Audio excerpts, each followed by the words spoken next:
Bismillahirrahmanirrahim. Alhamdulillahilladzi amara an-nasa bidinil Islam wa nahahum 'anil kufri wa ibadatil asnam. Ashhadu an la ilaha illallah wahdahu la syarika lah al-malikul 'allam wa ashhadu anna sayyidana Muhammadan abduhu wa rasuluhu afdalul anam. Allahumma salli wa sallim wa barik ala sayyidina wa maulana Muhammadin misbahiz zalam wa ala alihi wa ashabihi wa dhurriyyatihi wa atba'ihi ila akhiril ayyam, amma ba'd. Yang kita hormati dan kita cintai para habaib dan para alim ulama, para muhibbin, hadirin hadirat rahimakumullah. Puji dan syukur kita ucapkan kehadirat Allah subhanahu wa ta'ala yang memberikan kita anugerah, kenikmatan, taufik dan hidayah dan nikmat-nikmat yang lainnya, sehingga kita pada malam ini dapat kembali berkumpul di majelis yang berkah ini. Salawat dan salam kita haturkan kepada junjungan kita Nabi besar Muhammad sallallahu alaihi wasallam dan kepada seluruh keluarga, para sahabat, zuriat dan pengikut beliau sampai hari akhir nanti. Para muhibbin rahimakumullah, al-hadithus tsamin an Abdullah bin Umar radhiyallahu ta'ala anhuma anna Rasulullah sallallahu alaihi wasallam qala umirtu an uqatilan nasa hatta yashhadu an la ilaha illallah wa anna Muhammadar Rasulullah wa yuqimus salah wa yu'tuz zakah. فَإِذَا فَعَلُوا ذَلِكَ عَصَمُوا مِنِّي دِمَاءَهُمْ وَأَمْوَالَهُمْ إِلَّا بِحَقِّ الْإِسْلَامِ وَحِسَابُهُمْ عَلَى اللَّهِ تَعَالَى. رواه البخاري ومسلم. Hadis yang ke-8 dari 40 hadis dari Abdullah bin Umar radhiyallahu ta'ala anhuma, bahwa Rasulullah sallallahu alaihi wasallam bersabda, aku diperintahkan bahwa aku perangi manusia sehingga mereka bersaksi bahwa tidak ada Tuhan selain Allah dan bahwa Muhammad Rasulullah, dan mendirikan salat dan menunaikan zakat. Maka apabila mereka melakukan demikian, mereka memelihara daripadaku darah mereka dan harta-harta mereka, kecuali dengan hak Islam. Adapun perhitungan mereka atas Allah Ta'ala. Hadis riwayat Bukhari dan Muslim.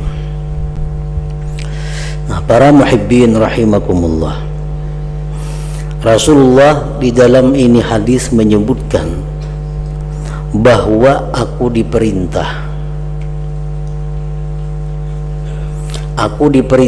kata Rasulullah.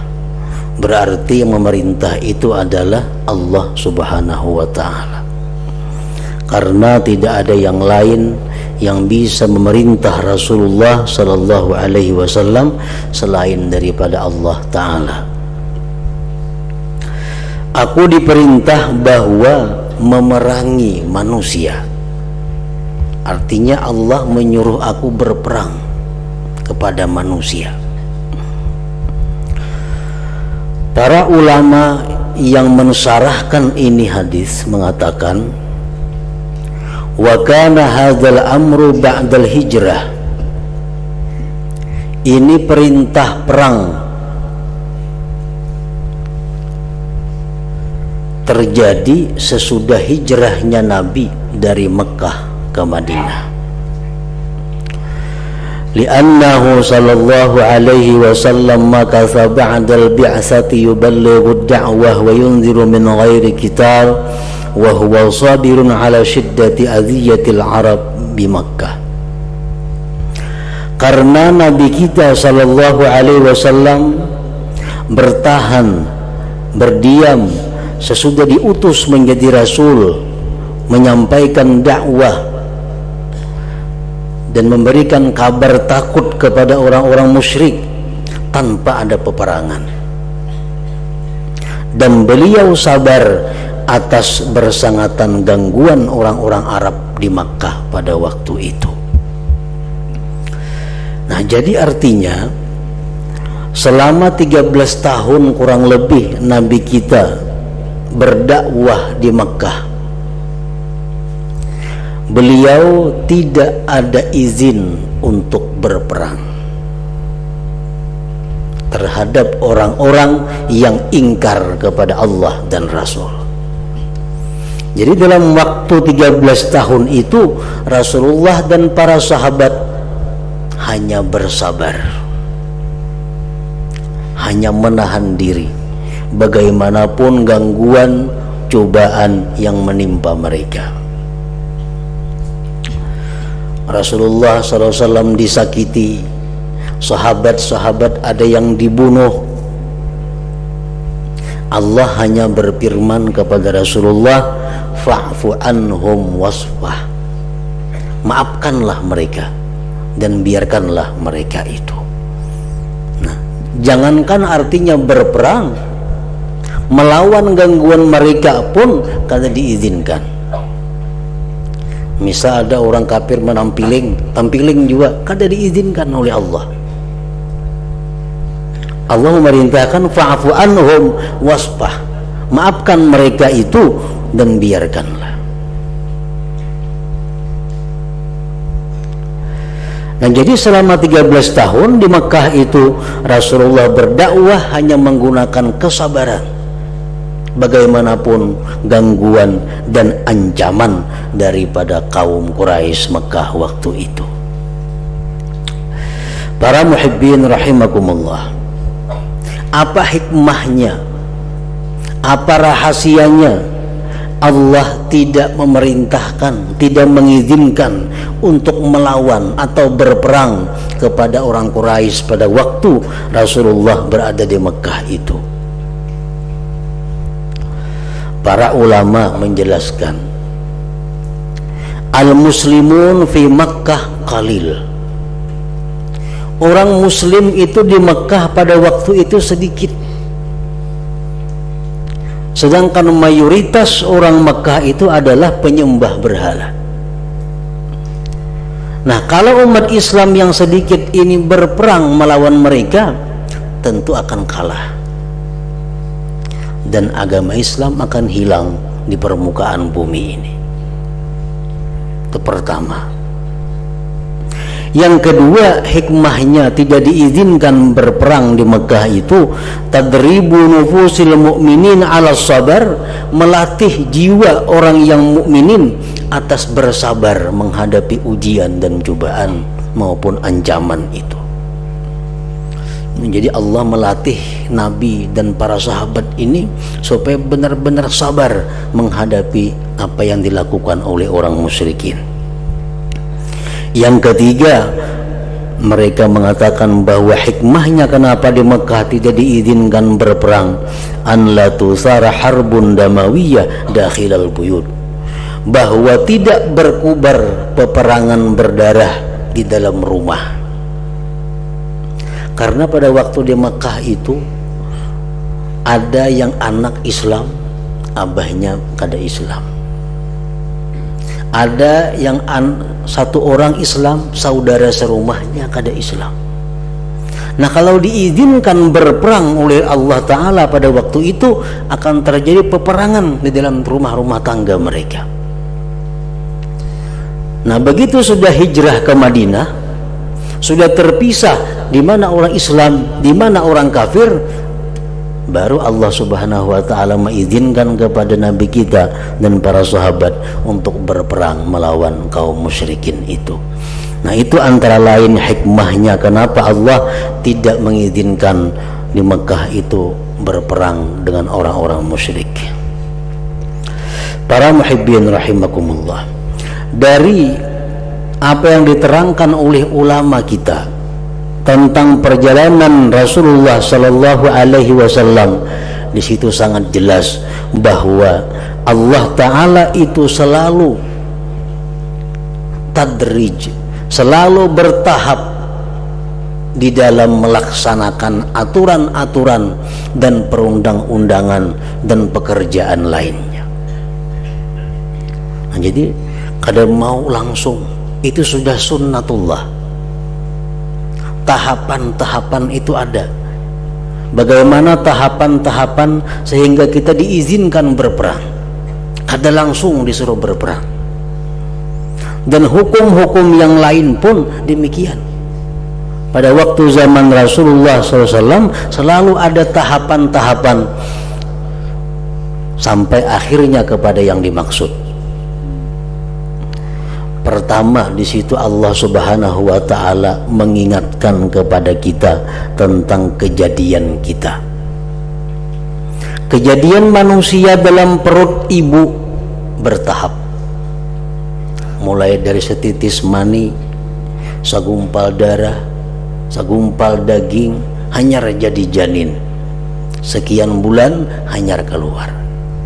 Nah, itu memerlukan tahapan-tahapan sehingga sampai 9 bulan 9 hari baru lahirlah ini manusia.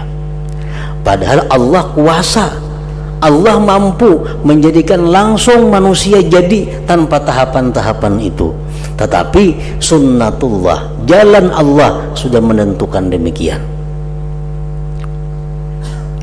Nah, para muhibbin rahimakumullah, nah begitu pula halnya dengan hukum-hukum yang lain, ada tahapan-tahapannya.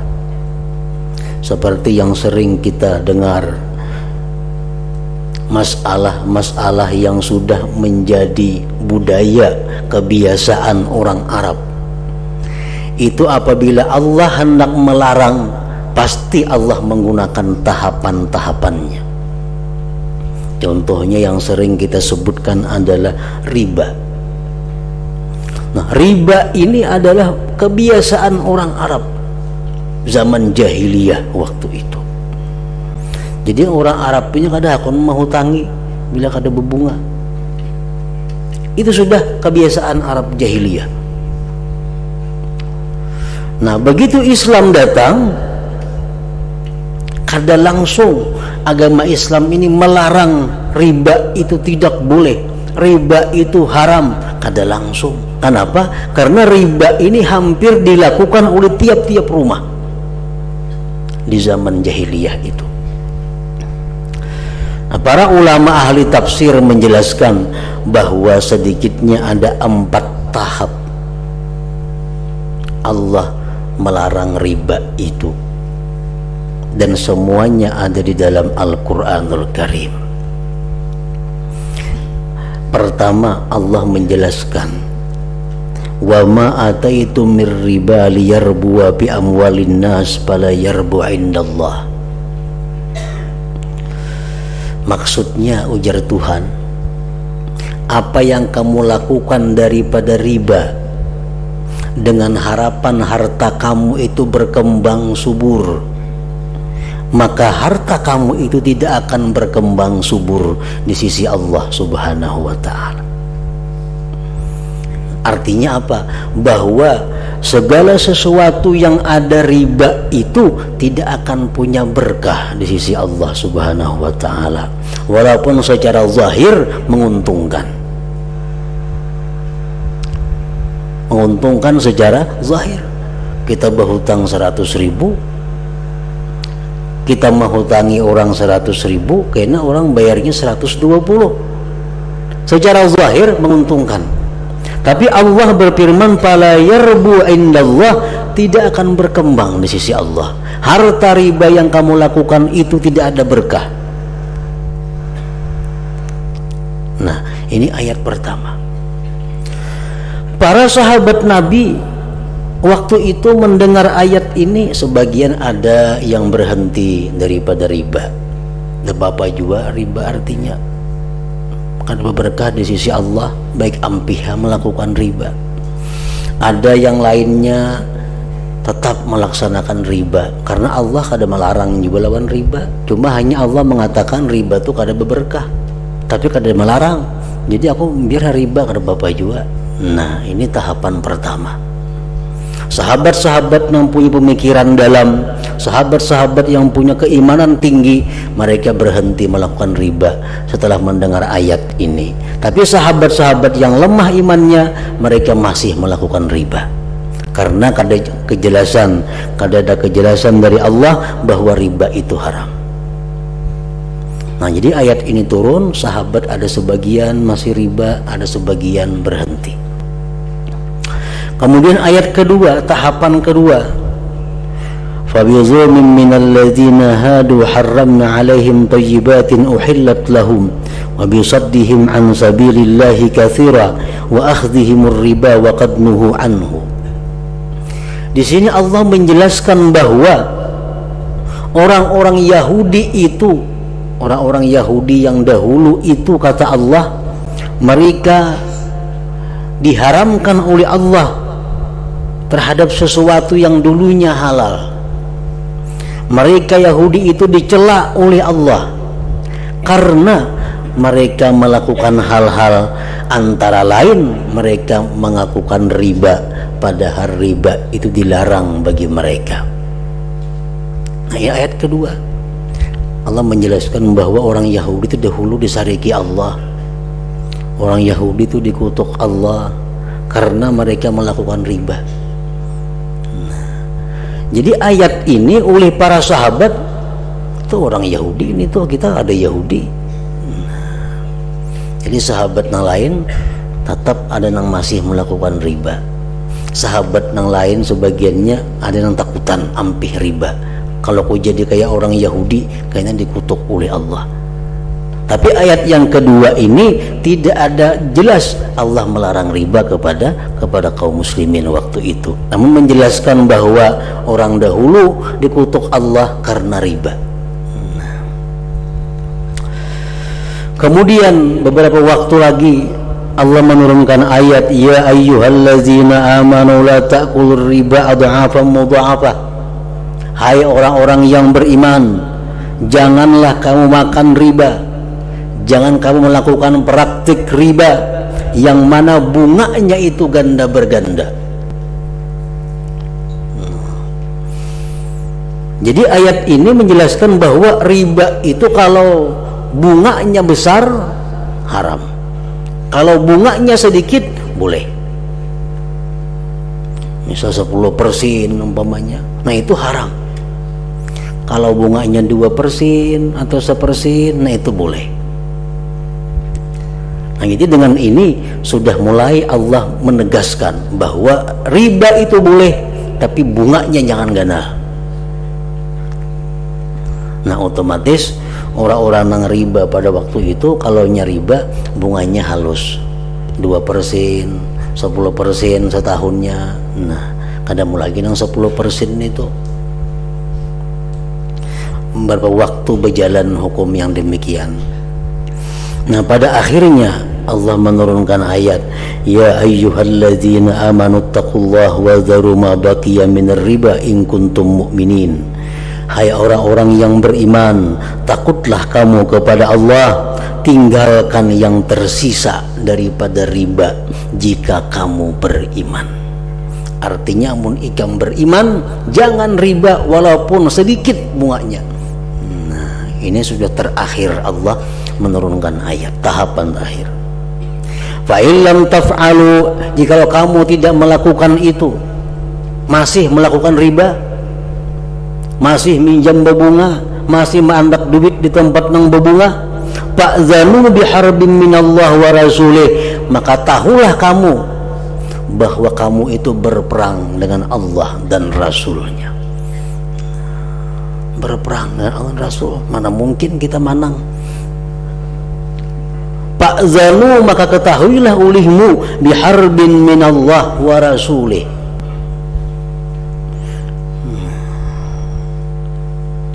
Wa in tubtum, jika kalian tobat, falakum ru'usu amwalikum, maka bagi kamu hanya berhak mengambil modalnya. La tazlimun wa la tuzlamun, kamu tidak menzalim dan kamu tidak dizalim. Dahulu mah anak akan duit 2%, setengah, 5%. Tobat, Allah menerima tobat itu asal bulicakan pun orang, modalnya aja ambil. Disuruh kita mengembalikan itu. Dahulu aku mau hutangi si anu 1 juta, inya bayar 1.200.000, bulicakan 200-nya nu inya. Dahulu aku mau hutanginya 1 juta, bayarnya 1.500.000, bulicakan nu inya 500-nya. Kita ambil modalnya aja. Nah, wa in tubtum, jika kamu tobat. Dulu mah andak duit di tempat nang berbunga, mana bunganya? Menak tobat, bulicakan. Nah bunga ikam dahulu nah. Bila kada macam itu kita kada bertobat, maka jelas sudah kita mati su'ul khatimah, itu jelas.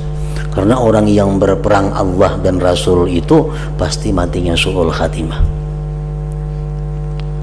Orang tuh mati rekeningnya ada di bank itu, nah nggak ada mengerti juga itu.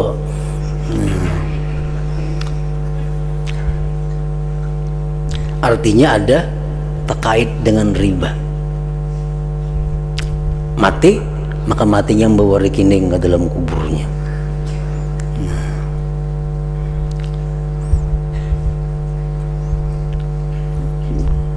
Nah, jadi kita untungnya diberi jalan oleh Allah dengan dibukanya bank-bank nang Islam, bank-bank syariah, itu untuk menyelamatkan kita. Satu sisi itu menyelamatkan kita kalau kita mau melakukan itu, tapi bagi sisi lain memberatkan kita nang kada mau umpat itu. Karena Allah sudah memberikan pilihan, ini ada bank nang tanpa bunga, ini ada bank nang berbunga. Allah sudah memberikan kita pilihan, mana kita umpat. Nah, mau kada ada, ya kada ada pilihan. Ini sudah diberi pilihan, diberi kemudahan. Mau kada kita, mau kada mau dikitannya bunganya. Ini ada bank Islam, kada mau umpat, kenapa bunganya dikitannya? Nya kada berbunga atau banu banyak, banu sedikit kada mesti. Mengirim duit kada mau di bank Islam, kenapa? Larang ongkosnya. Nah, maasi murah tapi berperang dengan Allah dan Rasulnya. Nah, jadi perkara riba ini perkara sulit, perkara duit. Di zaman Rasulullah pun beberapa kali tahapan Allah Subhanahu wa ta'ala hanya menyelesaikan masalah riba ini. Jadi banyak sekali hukum-hukum Allah itu yang ditetapkan melalui tahapan-tahapan. Arak contohnya. Nah, puasa dahulu boleh bayar. Sekuler puasa bayar beres saja boleh dahulu. Karena zaman hanya Islam. Puasa boleh. Kada hendak puasa bayar samut. Nah, akun bayar menurut ini banyak kira-kira itu samut salitar. Nah, cuma itu sudah dihapus. Nang bayar itu hanya orang-orang nang kada kawa puasa karena sakit tua atau macam-macam. Nang sigar bugar wajib puasa. Nah, ini ada tahapan. Nah, Rasulullah bersabda, umirtu an uqatilan nas, aku diperintahkan bahwa aku memerangi manusia. Siapa manusia dimaksud itu?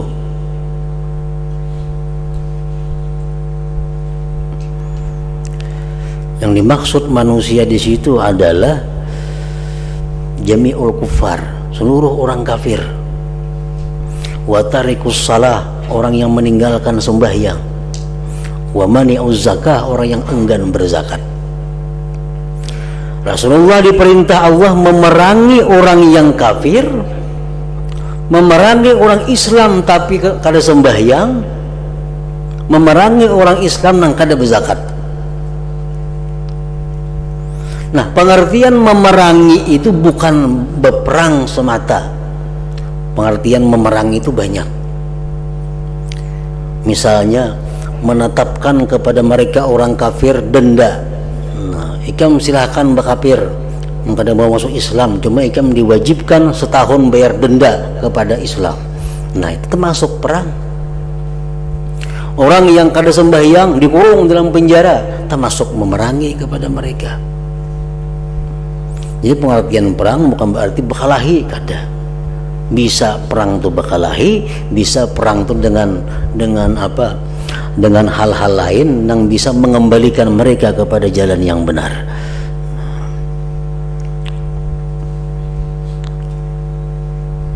Orang kada sembahyang, umpamanya, diperangi, bisa berperang berkelahi bujur, atau bisa dikurung.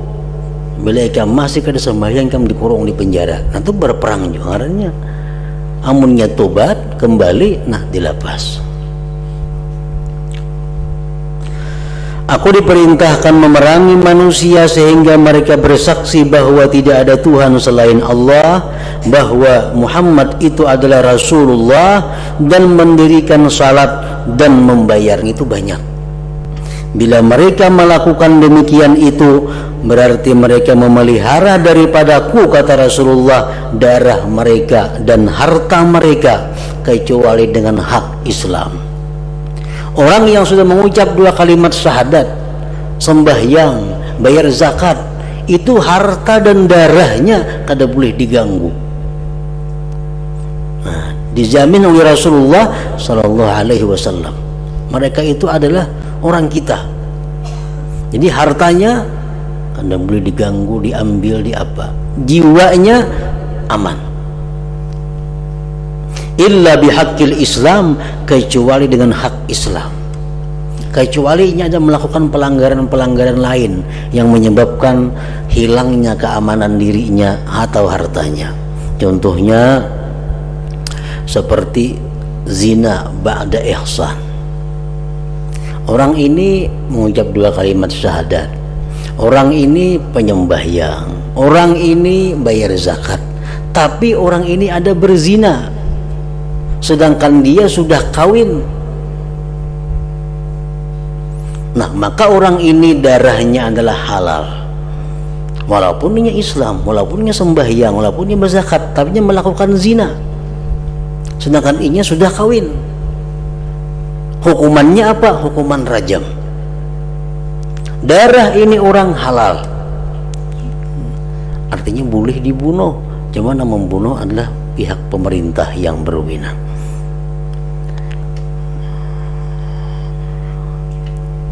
Kufrun ba'da iman, inya Islam, inya penyembahyang, inya pemuasa, itu bermurtad inya. Nah, orang murtad ini darahnya halal, bisa dibunuh oleh yang berkuasa,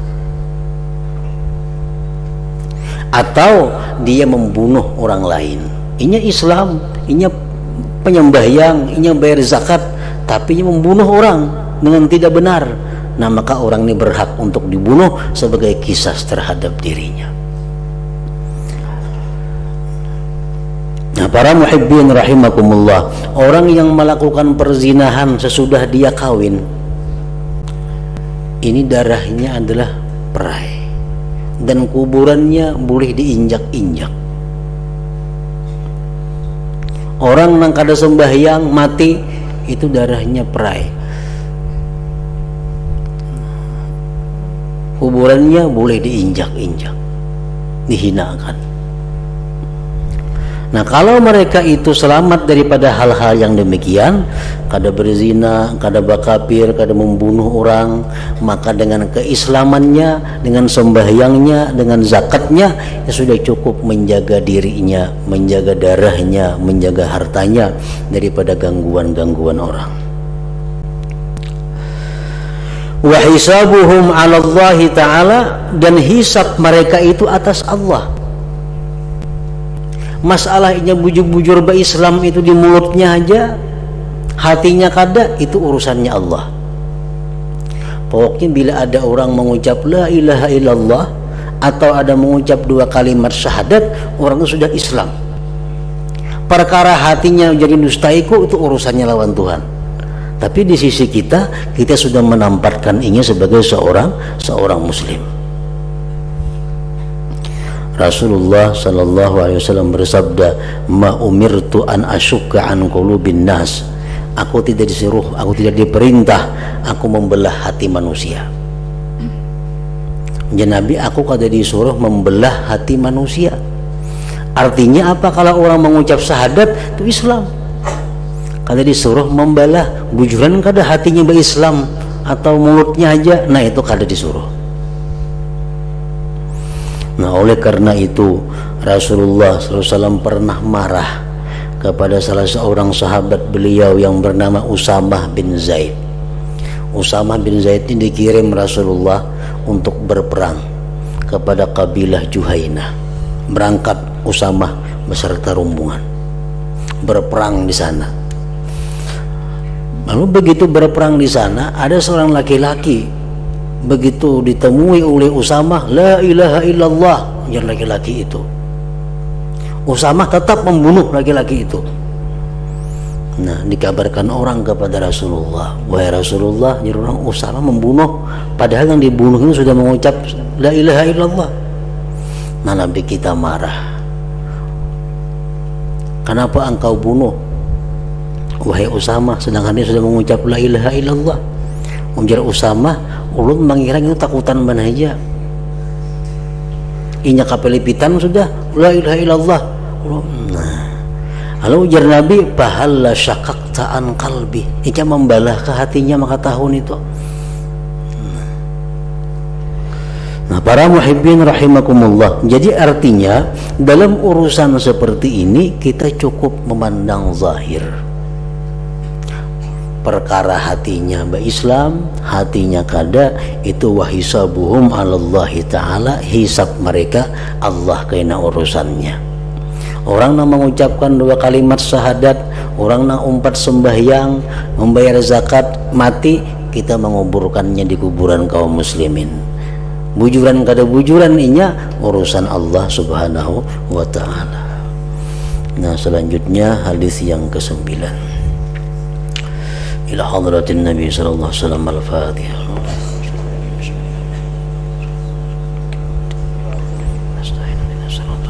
Shiratal ladzina an'amta 'alaihim ghairil maghdubi 'alaihim. Asyhadu an la ilaha illallah wahdahu la syarika lahu. Asyhadu anna sayyidana Muhammadan 'abduhu wa rasuluh. La ilaha illallah. Nastaghfirullah. La ilaha illallah. Nastaghfirullah. La ilaha illallah. Nastaghfirullah. La ilaha illallah. Wa natubu ilallah. La ilaha illallah. Muhammadur Rasulullah sallallahu alaihi wasallam. فيا أيها الرجل منه شفاعة صلوا عليه وسلموا تسليما اللهم صل وسلم وبارك عليه.